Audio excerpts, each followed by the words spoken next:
नमस्कार दोस्तों, आप जो ऊपर टाइटल देख रहे हैं ना, accident include sudden slipping involvement of another vehicle not necessary for claiming compensation, Bombay high court.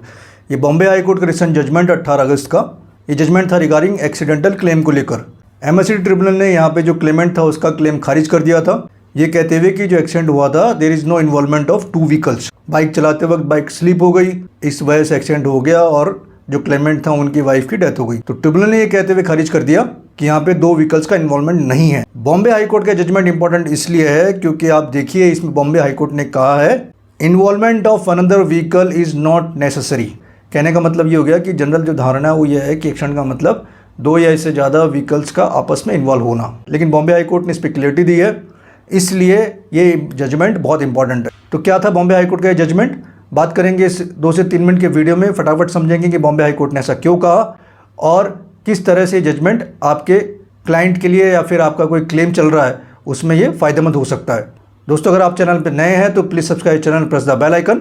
तो दोस्तों बात करते हैं हम एक्सीडेंट क्लेम कंपनसेशन की। जनरली ट्रिब्यूनल द्वारा ये देखा जाता है कि एक्सीडेंट जो हुआ है वो किसकी गलती की वजह से हुआ है, क्लेमेंट के पास वैलिड लाइसेंस था या नहीं था, इंश्योरेंस पॉलिसी थी या नहीं थी। जनरली ये सब चीज़ें देखी जाती है जब किसी भी क्लेमेंट के फेवर में या उसके अगेंस्ट में कोई क्लेम डिसाइड किया जाता है। उनमें से जो इंपॉर्टेंट चीज़ है वो ये भी देखी जाती है कि जो दुर्घटना हुई है वो किसकी गलती की वजह से हुई है। अब मान लीजिए कई बार स्थिति ये भी आती है कि जो बाइक सवार है वो बाइक से गिर जाता है क्योंकि बाइक स्किड हो जाती है, स्लिप हो जाती है, फिर बाइक के अंदर कुछ फंस जाता है जहाँ पे उसकी टक्कर किसी दूसरे व्हीकल से नहीं होती है, लेकिन फिर भी किसी कारणवश बाइक गिर जाती है, एक्सीडेंट हो जाता है और यहाँ पे ड्राइव कर रहा है या उसके साथ जो है उसको सीरियस चोट आती है, उसकी डेथ हो जाती है। तो ऐसी स्थिति में देखा गया है कि ट्रिब्यूनल द्वारा क्लेमेंट के फेवर में क्लेम पारित नहीं होता है। लेकिन बॉम्बे हाई कोर्ट का रिसेंट जजमेंट जो कहता है कि एक्सीडेंट होना इंपॉर्टेंट है, ये मैटर नहीं करता कि उस एक्सीडेंट के अंदर दूसरे व्हीकल का इन्वॉल्वमेंट है कि नहीं है, या फिर वो बाइक स्किड हुई है, स्लिप हुई है या किसी और वजह से उस बाइक के साथ दुर्घटना हुई है। शॉर्ट में आपको बता दें कि यहाँ पे क्लेमेंट द्वारा क्लेम फाइल किया गया, उसकी वाइफ की मृत्यु हो गई थी। बाइक चलाते वक्त जो वाइफ का दुपट्टा था वो रियर व्हील के अंदर बाइक के पिछले वाले पहिए में फंस गया, जिसकी वजह से बाइक गिर गई और इसी दुर्घटना में वाइफ को सीरियस हेड इंजरीज आई, जिसकी वजह से लेटर ऑन उसकी मृत्यु हो गई। तो यहाँ पे ट्रिब्यूनल ने उनको क्लेम देने से मना कर दिया, लेकिन हाईकोर्ट ने इस फैसले को पलट दिया। देखिए बॉम्बे हाईकोर्ट का कहना था term accident is not defined in motor vehicle act as per the Lexis एक ग्लोबल इंफॉर्मेशन प्रोवाइडेड है जो लीगल सब्जेक्ट्स पे नॉलेज प्रोवाइड करता है। तो as per the Lexis accident means sudden unforeseen और unexpected event causing harm to a person.